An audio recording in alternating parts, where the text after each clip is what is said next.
Always look the person in the eye when you're shaking their hand, they say. They say a lot of things. Another thing they say is never make a documentary about the Arab-Israeli conflict.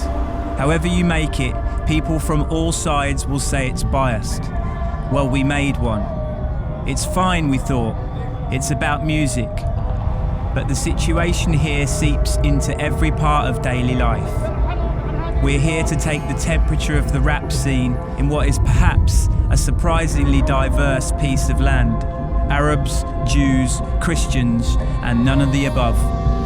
This is hip-hop in the Holy Land. Yeah, boy. Yeah. Yeah, boy. Yeah. It's where we go, it's where we go. It's where we go, it's where we go, it's where we go. Go.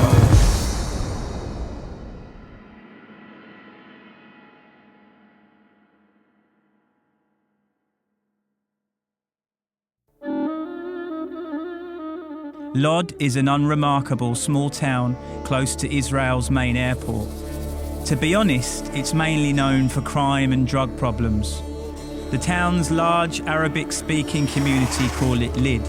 From this town sprung the first ever Palestinian hip-hop group, Dam, aka Da Arabian MCs, led by their firebrand mouthpiece, Tamer Nafar, who you might know from this photo that went viral recently. He should know about the Palestinian rap scene, as he pretty much invented it. Nice to meet you, man. All of my childhood was here and I don't fucking miss it. Now Palestinian hip-hop is all over the world and this is where it started, so I gotta appreciate that. مين إرهابي؟ أنا إرهابي كيف إرهابي وأنا عايش ببلادي؟ مين إرهابي؟ أنت إرهابي ماكلني وأنا عايش ببلادي. Before you, were there rappers that you wanted to emulate? Sure. In Arabic at all? No. I started in English because that's what I heard. Immediately when I grabbed the pen, all I had in my mind is English rhymes. Then I heard that a lot of Israelis are doing it in Hebrew. It sounded bullshit to me, but when I went there and I heard them, it sounded like tight on the beat. It sounded right. שכולם אומרים שהם יודעים מה זה היפ-הופ, הלהיטים במצעדים פה נשמעים לי כמו סקיצו. נולד כוכב מת, הג'וב בעת לא מתייבש, ולמה אתה סוגר? Suddenly I had a reference in Hebrew, so I started writing in Hebrew. And then I needed a reference to do it in Arabic, but there was no reference in Arabic. So I had to sit in this room.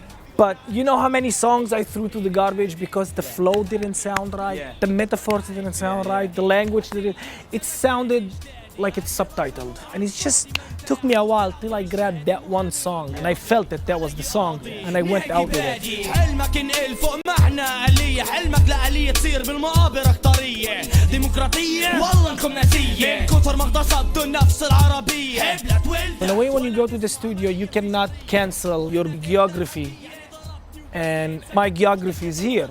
I'm a Palestinian living in Israel, carrying the Israeli ID. So I cannot cancel the Jewish culture around me. I'm influenced by it in a way, for good or for bad. I have my accent, I have the slangs that my neighborhood created. Even the way we shake hands, even the way we kiss, even the way we hug, even the way we laugh, the way we fight. This is here. So when I rap, it's gonna be out, plus the influence from the Americans, so that's the whole product. Many times the cops used to come and search the block. Lid, the city, used to be the biggest drug market in the Middle East. Okay. So I'm not talking about weed. What are you talking about? Coke, crystal, but not the crystal meth of... Breaking Bad. Not Eisenberg, no. If I used to have an interview with the Time magazine or Rolling Stone, so they used to send it and put it here. So the cops used to come, they searched the building and they didn't find anything. They used to their fucking sticks and just go home. Yeah. Because, fuck those people, fuck those ignorant people. And I'm like, dude, I have an article about me in the fucking Rolling Stone, so fuck you. I mean, outside of this area, Tel Aviv is really quite bohemian, isn't it? Yeah, it's a bubble. And it's 15 minutes from me.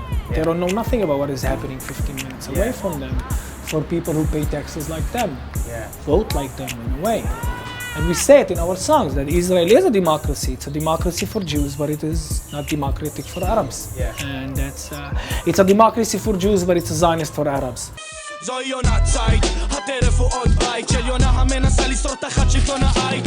בוא נעשה משהו אופטימי יותר, הרי כל יום אני מתעורר, רואה איזה 1000 שוטר, אולי הם באו לעצור סוחר, הוא פה או לא, הם באו להרוס את הבית שלה, שכן שלו, מה קורה פה? בוא הצנעה סובבת את הגטו.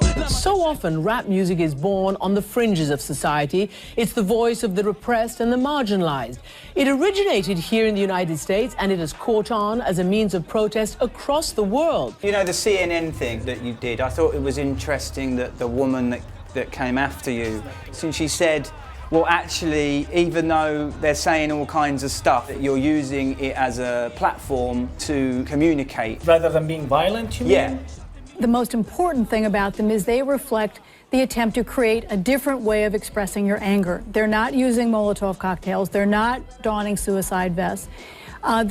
They're using music. I still don't like that. I'll tell you why. They come and so you chose a peaceful artistic platform over violence. And I don't think it's fair towards, for example, the people in Gaza, for example, where they are more violent, let's say, yeah? Do you know how many rappers in Gaza cannot go to the studio because they are under siege, for example? Yeah. So what the fuck would you tell them? So I think it's an arrogant question, like I was a better person to choose. No, I had the choice. I'd listened to a bunch of Damn tracks before I came out here, and whilst many of them are hard-hitting, there was one that really stood out. Despite being musically quite laid back, it felt problematic to me.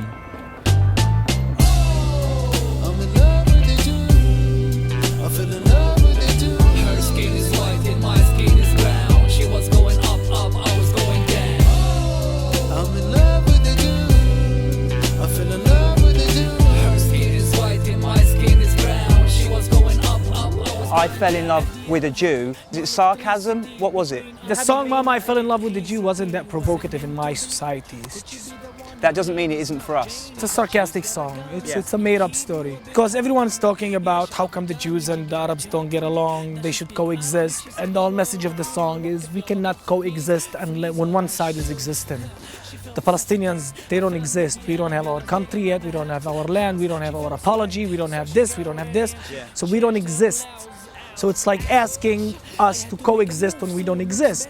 So that's the song. In the elevator, she was going up and I was going down. Even when you talk about the working class and the money part and the neighborhoods, they are up, we are down. The whole thing with getting stuck in the elevator is, come on man, we are stuck together here, Jews and Arabs. We can keep shaking and fighting or we can solve it.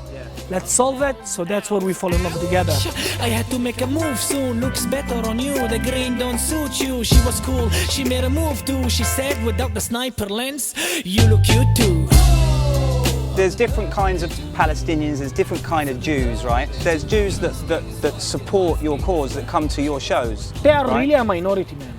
Okay. And with the last operation on Gaza, it's like, wow, they are less than I thought. שלטון הימין בסכנה. המצביעים הערבים מגיעים בכמויות אדירות לקלפי. עמותות השמאל מביאות אותם באוטובוסים. If Netanyahu reached the point where he talks to the people and he says, hurry up, Arab people are voting, and people don't judge him here, if you have the confidence to say these things, yeah, then you know that you're allowed to say these things. So is it different from when you were 15, 16? Is it different now for these kids? Yeah, it's getting worse. You have the last operation on Gaza. You have 2,000 people died. More than 80% of them are civilians. And you have Hamas killing people from this side, and most of them are soldiers. And the people still pointing, and people still think that Israel is defending itself.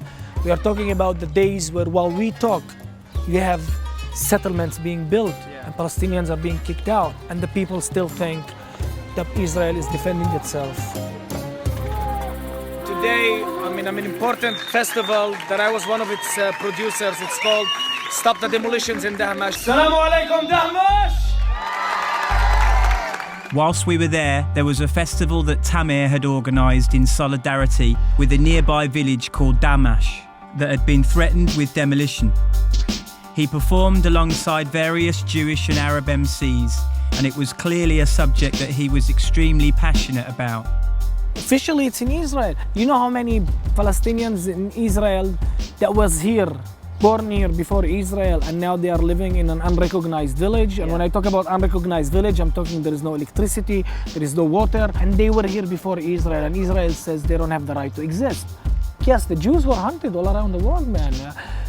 Especially in Europe. And that's the funny thing. When we talk about Palestine and Israel, and I say something like, my grandfather was kicked out of his house from Jaffa. I was like, yeah, my father was kicked out of Poland. I was like, yeah, by the Nazis, not by me. The Jews were here 2,000 ago, Muslims were here 3,000 ago. You know what? I'm about to forget all of that. I want to see today what is happening today. For example, Dahmash. What is happening in Dahmash is wrong. When I see kids being thrown to the streets and more than 300 houses were demolished because they built a house without a permit. Do you want me to show you how many Jewish neighborhoods were built without permits? But they still let them grow up, but none, even one Arabic village got permit. So it's systematic. I don't think that the world should wait 60 years from now and start say Israel was racist while they are seeing it now. You're a rapper, like more than any other rap culture around the world, you have a responsibility to communicate the truth. It's about people seeing what's happening and then changing the opinion. And I think that you should be proud and determined, because really the battle is to do with showing people. Look, with the same passion and anger that I talk about, for example, women's rights in my society, I also talk about what is happening to Palestinian people by the Israeli occupation. If I have that sharp sense of not finding justice to Palestinians, not finding justice for Jews, but finding justice, period, I think that, yes, gives me the right to talk about things from a human aspect. And that's what we do. The feeling back in the UK right now is that musicians are too scared to express forthright political opinions. That's clearly not the case over here. And whilst Tamer speaks with great conviction and from deep personal experience, it's important to remember that his is just one voice of many in this complex melting pot. That's a sexy one. That's sexy, yeah. Thanks, man.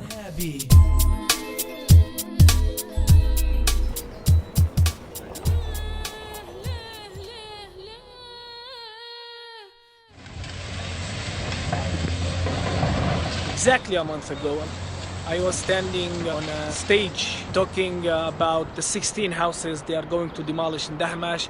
Unfortunately, a month ago now I'm standing on the remains of 3 to 5 houses, the only democracy in the Middle East. Hope we stay strong. Salam, Dahmash. Everything in this world is made for a good purpose. It's just how you use it. I used to go to hip-hop to look for moral, but I don't anymore. Because I draw that from sources which are way higher. My intention is to bring that into hip-hop. It's helping holiness.